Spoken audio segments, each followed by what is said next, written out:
Well, thank you for joining us as we break down the Washington Commanders' off-season positions of need. A reminder, hit that subscribe button so that you don't miss any of our content. Help us grow.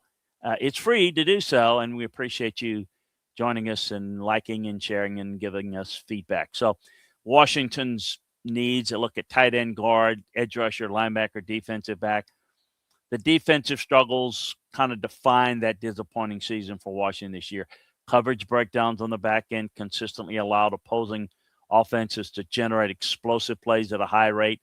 They're ranked in the bottom 3 in explosive plays allowed.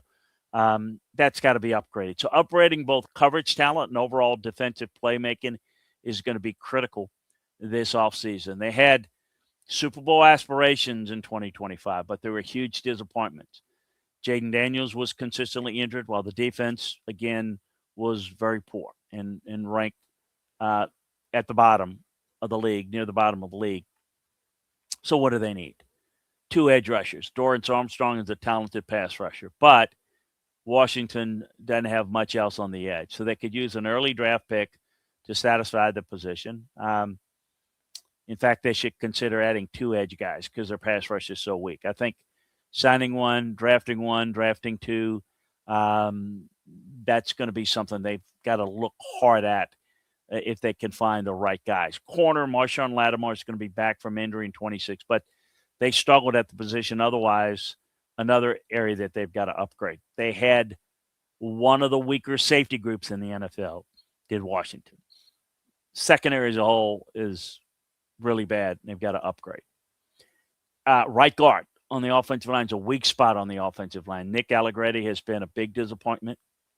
Defensive tackle, Deron Payne can only do so much, given that there's barely talent around him. Major help is needed at defensive tackle. Remember when Washington had one of the best defensive lines in the league? They addressed that and had really good guys. Now it's a major weakness for them.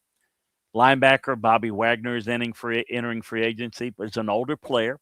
Need to be upgraded anyway. I wouldn't spend much money on him. I would go younger, draft younger, sign younger. Wide receiver, they traded for Deebo Samuels last offseason, and while he played well at times, he wasn't the difference maker that Washington thought it was getting. Samuel is now set to enter free agency, so that's going to be an issue. Running back, Ja'Cory Krosky-Merritt was a fun story for a while, but Daniels needs a good backfield complement to take some of the pressure off him. Zach Ertz at tight end suffered a terrible injury, set to be a free agent. It's going to be an interesting decision there. And certainly Daniels is currently the only quarterback under contract headed in 26. So they've got to have a quality backup, and Jaden's got to stay healthy, no question. But they got to have a really good backup that then can help this team if Jaden is out for a short period of time anyway. But it's about fixing the defense, getting a running back, getting another playmaker receiver, adding another tight end, some help on the offensive line. Look, this is a team that's got a lot of needs that got bad in a hurry roster-wise, and they got to fix. Punter, Trey West is heading into free agency. So a lot of need by the Washington Commanders if they're going to begin to build around, which is a very good, talented young quarterback. We'll see if they can get that done. A reminder, hit that subscribe button. That way you don't miss any of our football content. We appreciate you joining us and talk to you again next time, everybody.